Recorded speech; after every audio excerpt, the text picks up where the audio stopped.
Mafia impor, insya Allah Pak Prof, kami butuh dukungan.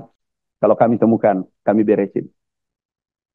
Kalau aku tidak bisa beresin, aku mundur. Aku mundur. Selanjutnya, kami persilakan Saudara Menteri untuk menyampaikan jawabannya. Terima kasih Ibu Ketua, Wakil Ketua Komisi 4, dan anggota Komisi 4 DPR RI. Izinkan kami memberikan tanggapan atau jawaban beberapa pertanyaan. Izin Pak Prof, maaf mungkin kalau kami salah, kami mohon arahan. Ada kekeliruan dulu, kalau tidak salah saran IMF. Pertanian kita keliru. Tidak satu komando. Jadi seluruh penentu produksi itu bukan di pertanian seperti yang Bapak Ibu ketahui. Ini salah, tapi kita teruskan. Tidak satu komando. Salah satu contoh, pupuk tidak tersedia kemarin 50%. Pupuk untung 6 triliun. Pegawainya untung, nggak masalah. Tapi petaninya berteriak seluruh Indonesia. Izin Bu, sekalian kami jawab, sudah ditambah 100%. Pupuk sekarang baru 60% terserap. Pupuk nggak masalah lagi. Mungkin ternyata Bapak Ibu belum dapat, sudah 100% pupuk. Dan itu perintah Pak Menhan, juga usulan ke Pak Jokowi waktu itu, dan Presiden tegaskan lanjutkan. Kami bedah satu, bahwa ada kekeliruan kita di situ juga. Kenapa? Dalam APBN, anggaran pupuk itu rupiah, dolar, bukan kuantum. Tanaman itu butuh kuantum. Kelihatan sepele, tapi inilah yang membuat masalah besar di pertanian. Nah, maafkan, izinkan saya menyampaikan apa adanya. Disinilah kalau terkadang orang pura-pura tahu, ini paling berbahaya. Hanya satu kata, tapi menghancurkan petani Indonesia. Kuantum, harusnya kuantum karena tanaman ini butuh kuantum. Jumlah pupuk. Begitu perang Ukraina dengan Rusia terjadi, harga naik 200, bahan baku 230%. Sehingga yang dikurangi adalah pupuknya menjadi 4,7. Kami sampaikan di ratas itu 5 kali. Pak, ini masalah. Alhamdulillah diselesaikan. Ini sudah selesai, Bapak Ibu yang bertanya. Sekarang pupuk berlebih dan tidak akan terserap sampai akhir tahun karena di Juni baru didistribusi sempurna. Dan itu PIHC. Ini kami kembali lagi bahwa kita tidak satu komando. Ada di BUMN. Kami tidak bisa mengintervensi. Tapi kerjanya di pertanian. Kemudian pertanian meningkatkan produksi. Petani sederhana. Sama Pak Prof, Pak Firman sampaikan. Petani sederhana, beri ruang untung. Pasti dia berproduksi. Tetapi off-taker siapa? Bulog BUMN. Tidak bisa kami intervensi ke sana. Sehingga ke depan ada pemikiran ini satu komando. Jadi Menteri Pertanian bertanggung jawab, kalau ada apa-apa, menterinya diganti. Karena satu komando. Jadi dari hulu ke hilir, itu tanggung jawab kepada satu komando. Inilah masalah besar. Bapak Ibu, bukan kami dengan teman-teman hebat. Kita impor jagung 2023 akhir 500 ribu ton. Alhamdulillah 5 bulan kemudian, 6 bulan kita ekspor. Ini ada fotonya. Tetapi harga jatuh 2.600. Dan seakan itu biasa. Padahal ini menghancurkan seluruh petani Indonesia, petani jagung. Nah ini Pak Prof dilema. Mudah-mudahan ke depan sistem ini kita perbaiki. Tanpa kita perbaiki, kita akan berdebat di sini terus-menerus seperti Pak Firman, saudara saya, sahabat saya dengan Pak Prof. Ini tidak akan berhenti. Kemudian selanjutnya, pendekatannya pertanian, intensifikasi, ekstensifikasi. Intensifikasi adalah Pulau Jawa yang sudah existing, 7,4 juta hektar. Jadi izin bukan 7,6, 7,4 juta. Ini kita intensifikasi adalah menggunakan alat mesin pertanian. Tidak mungkin kita maju dengan manual menghadapi dengan Thailand, India, negara-negara lain. Tidak mungkin. Ini harus bertransformasi. Dan kita mulai sejak 2016 periode pertama dulu, kemudian terpotong, anggaran turun 50%. pupuk turun 50%, kemudian anggaran turun 50%. Baru kita mencari kapan swasembada. Padahal yang kurangi anggaran dengan pupuk kita juga.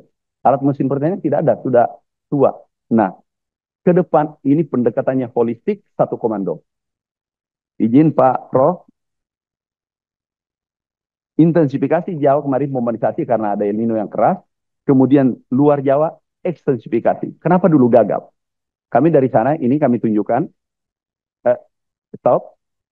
Ini kalau kita menggunakan mekanisasi itu bisa menekan biaya 50%, bahkan 70%. Contoh, tanam dulu satu orang itu 25 hari. Tapi dengan rice transplanter, alat tanam, itu 4 jam 1 hektar. Kalau dulu adalah 1 hektar 25 hari. Nah ini salah satu contoh. Kemudian adalah pengawat mengeritik. Pak Menteri ini tidak benar. Makin hari makin menurun jumlah petani. Justru itulah keberhasilan mekanisasi. Karena kalau ini menurun, berarti bekerja alat pertanian yang kita gunakan. Karena jumlah, tetapi produksi kita harus tingkatkan. Nah ini kemudian kita lihat kenapa Merauke kami evaluasi kemarin. Kita lihat kami 4 bulan, 5 bulan ini kunjungan kemarin ini sudah didesain sejak dulu. Tapi gagal kenapa? Tidak holistik pendekatannya. Salah satu contoh Pak Prof, kita mengolah lahan. Satu keluarga punya 10.000. Satu keluarga punya 1.000. Tetapi dengan menggunakan kerbau tradisional, pendekatan tradisional, tidak mungkin. Ini kita buatkan cetak sawah, tetapi kemudian ditinggalkan transmigrasi dan terusnya, tapi tanpa teknologi. Akhirnya apa yang terjadi? Ini kembali tumbuh tanaman. Akhirnya kami katakan ini adalah pendekatan yang full mekanisasi dari hulu ke hilir. Kami rancang ke depan, dulu kita mulai 2016, kami rancang ke depan, membangun klaster semua cetak sawah baru, itu adalah pertanian modern. Dan sejajar dengan negara maju seperti Amerika, kami baru pulang dari Arkansas, kami lihat China katanya maju, kami ke sana. Kita tidak kalah, produktivitasnya mereka 7, kita mampu 8. Tempat tertentu. Nah, ini kita rancang untuk ekstensifikasi adalah pertanian modern dan sejajar dengan negara maju. Kalau itu tidak mungkin. Kalau ini tidak dilakukan, tidak mungkin, Pak Prof.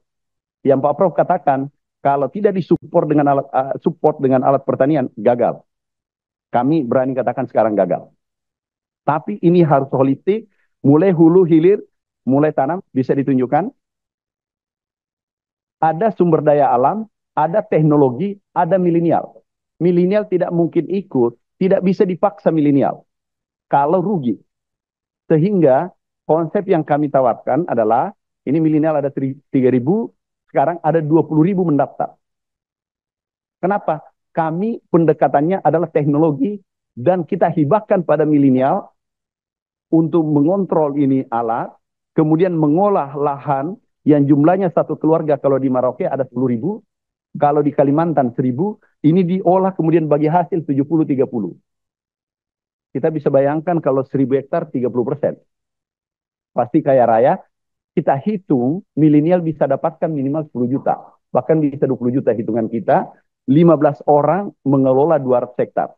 Tanpa kita lakukan itu, maaf Pak Prof, nggak mungkin. Tidak akan terjadi. Nah sekarang kita ada alat ini adalah buatan kita, ini mahasiswanya, coba bisa tunjukkan di Kapuas. Kapuas pada saat kami pertama datang, infrastruktur yang Pak Prof sampaikan bukan 100, 200 ribu. Yang dicadangkan adalah 1,4 juta hektar. Tapi irigasinya selesai, dianggarkan baru-baru kemarin, itu hampir 1 triliun, ada mengatakan 2 triliun. Tetapi sawahnya tidak ada.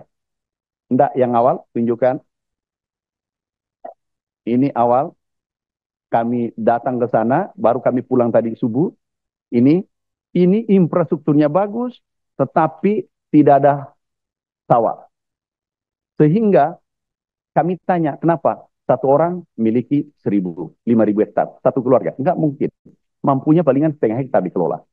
Jadi pendekatannya adalah bonus demografi 52%, Indonesia milenial ini kita tarik untuk menuju Indonesia Emas. Kalau kita gagal tarik, nggak mungkin Pak Prof. Tarik sumber daya alam, kemudian teknologi kita support dengan alat ini. Alhamdulillah sekarang milenial mudah-mudahan bertahan.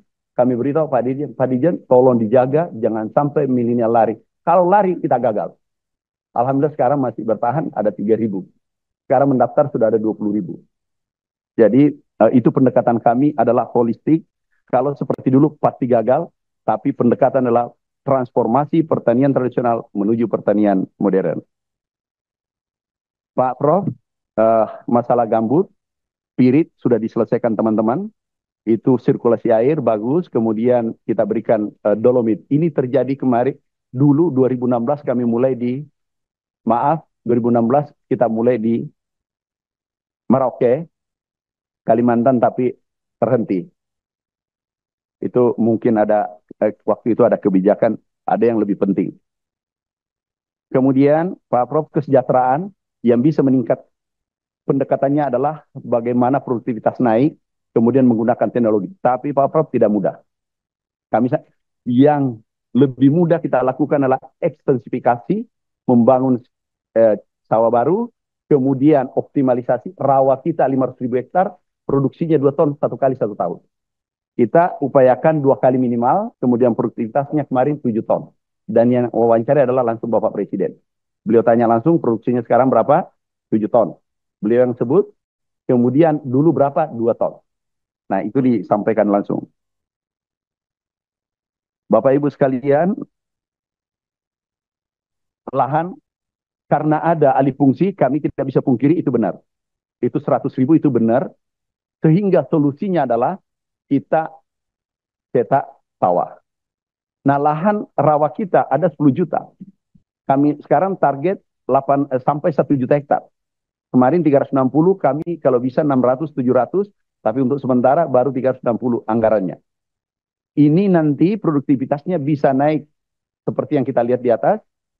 Itu Papua Selatan, coba ini sudah 40.000 selesai.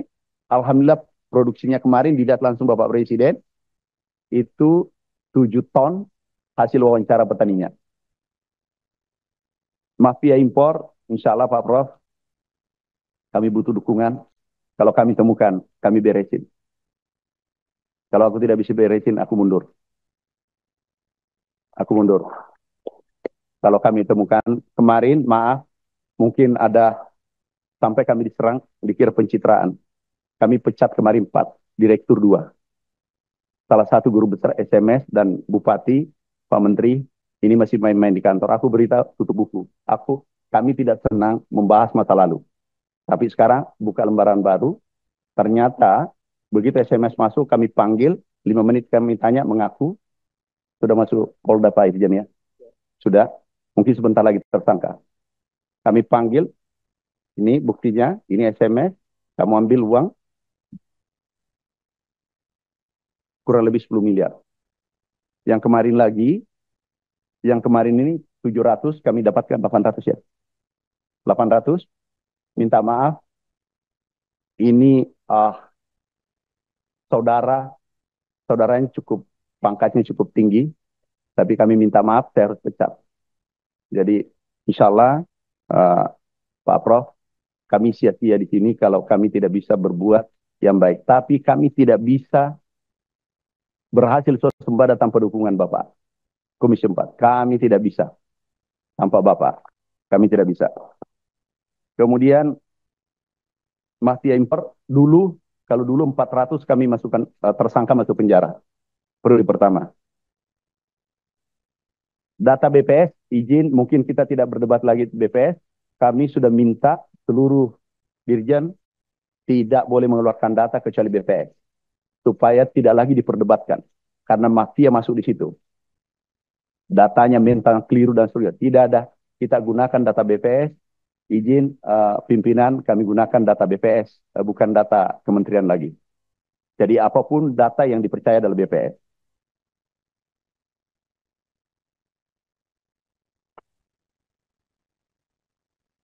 Pak, dari Golkar, swasembada kan pernah kita sama-sama dulu swasembada Pak.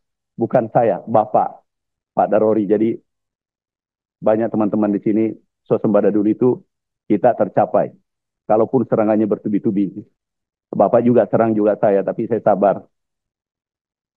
Nah, ini Bapak, kami refocusing kemarin, kami yang bukan dimarahi, dinasehati pagi-pagi. Jam 2 kami telepon Ibu Ketua tadi malam, karena kami ditelepon pasti ada sesuatu mau disampaikan. Izin kami mohon maaf, ini hasilnya uang kita kemarin refocusing. Ini bukan data saya, Pak Prof. Bukan data kami ini. Yang tadi, ini bukan data kami, Pak Prof. Terjadi anomali ekstrim, terjadi kekeringan, tapi tertinggi selama 10 tahun.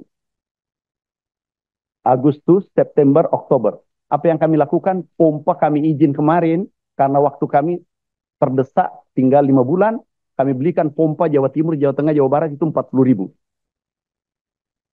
Kami belikan, kami antar langsung, ini fotonya, sehingga kami dikira pencitraan.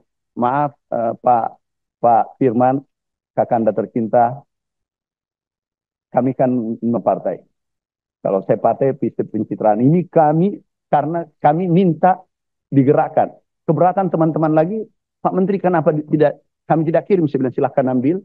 Ini tidak ada biaya pengirimannya, diangkut oleh TNI. Tidak ada biayanya kemarin. Ini ribuan mulai Jawa Timur, Jawa Tengah, Jawa Barat, pompa. Dan ini melanggar undang-undang. Karena sungai itu tidak boleh dipompa airnya. Padahal kami ke Arkansas, ke Amerika, itu air Mississippi dengan sungai Arkansas, itu dipompa.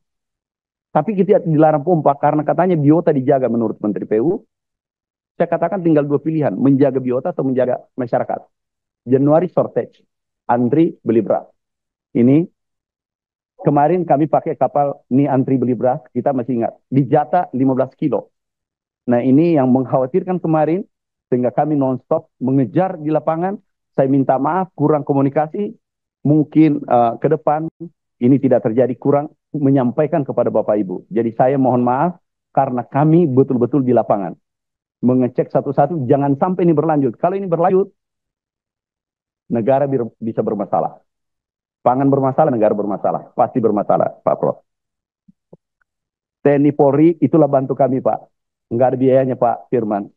Kemarin dipertanyakan, enggak ada biaya ngangkut pompa. Itu diminta bawa ke lapangan. Milenial, kami setuju. Kita gerakkan bersama. Pupuk, sekarang baru 60%, Pak, banyak pupuk. Kalau kami, sudah ada 10 kami berhentikan distributor. Biasanya ini masalah kita bersama. Distributor itu adalah, maaf Pak Bupati, keluarga biasa teman-teman Bupati katanya, tapi kecuali Bapak. Itu di ini, nah ini kalau dia bermain-main, kami langsung cabut izinnya karena kewenangannya di kami.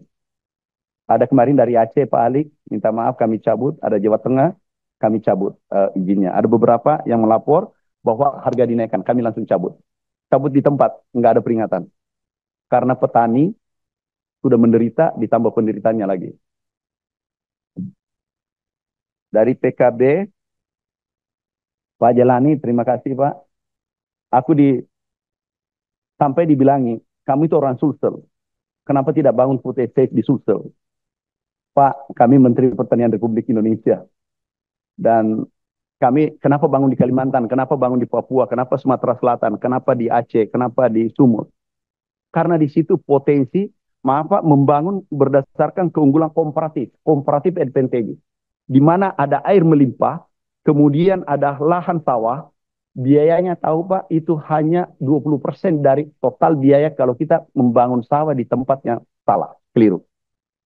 Jadi di mana ada air, biayanya setara dengan rancangan 500 triliun, kalau ini hanya menggunakan 50 triliun, produksinya sama. Kemarin kami paparkan, contoh, Dadahu, buka. Buka Dadahu. Ini Dadahu, Pak, kami sudah jalan sekarang. Uh, kalau ada Komisi 4 nanti ke sana, insya Allah, kalau kami di Jakarta, kami dampingi, melihat langsung potensi besar kita, ini ada 900 hektar dulu 1,4 juta. Kalau ini kita garap, Pak, sampai 20 tahun, 30 tahun, 50 tahun tidak impor. ini aja jadi Pak, kita sepakat jangan diganggu. Kami pertanian modern, kami giring peralatan ke sana. Kami paham aspirasi Bapak, tetapi kalau dengan segala kerendahan hati kami memohon ini dijadikan. Ini untuk anak cucu kita. Kalau ini jadi, ini tidak jadi perdebatan di tempat ini. Tiap 5 tahun kita perdebatkan. Dan ini pertama adalah mimpi besar, visi besar Presiden Pak Harto waktu itu. Beliau sangat visioner. Beliau yang letakkan ini, lanjutkan ini untuk menjamin generasi kita ke depan. Hari ini terjadi bahwa kita kekurangan pangan. Pak Slamet, terima kasih masukannya Pak. Ini sahabat saya, selalu menasihati saya, terima kasih. Berarti Bapak mencintai saya. Ini Renstra Pak, Pak Renstra. Coba Renstra, tunjukkan. Pak, ini Renstra karena beliau swasembada, ini programnya, solusi cepat, program swasembada pangan, cetak sawah, dan seterusnya itu untuk jangka panjang. Jangka pendek pupuk dipenuhi sudah, benih sudah, pompa sudah, optimalisasi lahan sementara. Kemudian komoditas ekspor strategis ada 6. Kita jangan bagi roto. 6 yang nilai komersilnya tinggi, itu yang kami dorong ke depan. Karena tidak mungkin kita dorong semua. Itu ada 6, pala, kakao, kopi, dan ini yang diminati oleh pasar dunia. Sehingga anggaran kita efektif, efisien. Karena kalau kami sebar, maaf, ini ada kekeliruan sedikit dari tadi, itu anggarannya menyebar, kami akan refocusing dan berjanji melapor ke pimpinan, terutama Pak Slamet. Nanti Pak, aku melapor lagi. Pokoknya. Sebentar, Pak Menteri, sebentar. Ini sebetulnya kita habis jam 15, jam 3. Siap. Tapi apakah saya pertanyakan pada floor, kita perpanjang sampai jam berapa? 15.30. Siap. Mungkin untuk bahas kesimpulan. 30 menit lagi deh ya. 4 kurang seperempat. Ya? Ya. Oke. Kasih. Siap, kami lanjut, Bu Ketua. Terima kasih. PPL ada rencana, kita 70%, kita tarik dulu ke pusat, ada rencana. Kami nanti lihat berkoordinasi dengan Menpan RB. Dari Demokrat, penduduk sekarang 282 juta. Ini kita siapkan pangan dari sekarang, yaitu 3 juta hektar. Kalau 3 juta hektar kali 10 tahun berarti 30 juta, kali 50% 15 juta, shortage 4 juta berarti ada 11 juta surplus. Ke depan kalau 3 juta ini stabil, tapi tidak bisa sekaligus.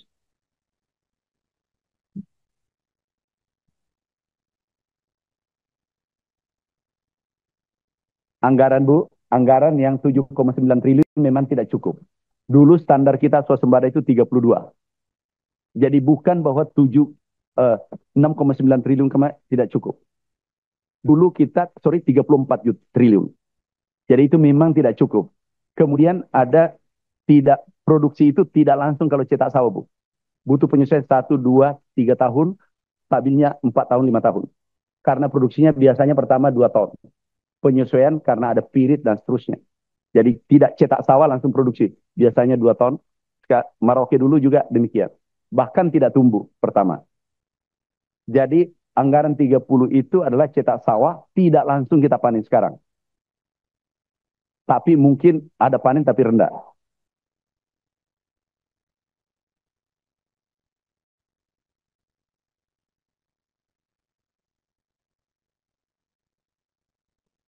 Yang kalau susu, Bu, rencana kami ada investor 5 yang besar, ada TH dari Thailand, Vietnam, kemudian ada Dubai, bukan Qatar, dari kami baru pulang dari Brazil ada 3, sekarang sudah masuk 1, tidak mungkin APBN karena anggarannya cukup besar.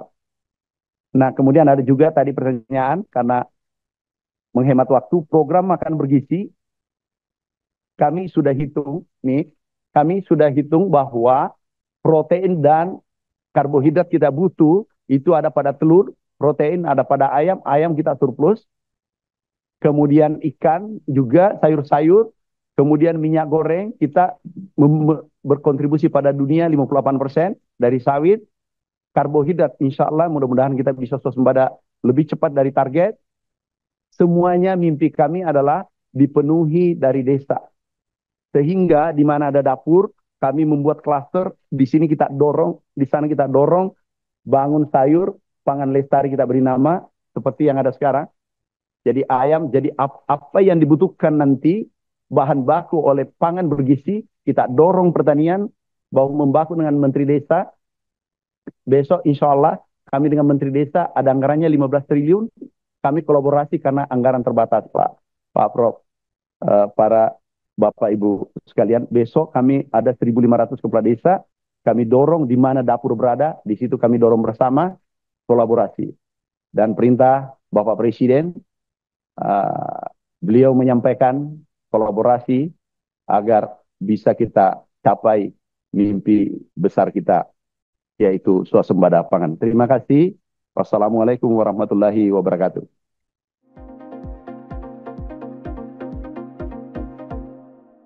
Saat menangkap, mengumpulkan, dan mengolah peristiwa, secara paksa oleh penyidik, kami kerahkan upaya terbaik. Ketika menyampaikan berita serta informasi, kami tak sekadar menyapa. Ada referensi, aspirasi, juga inspirasi yang menjadi misi. Sapa Indonesia di Kompas TV. Independen, terpercaya.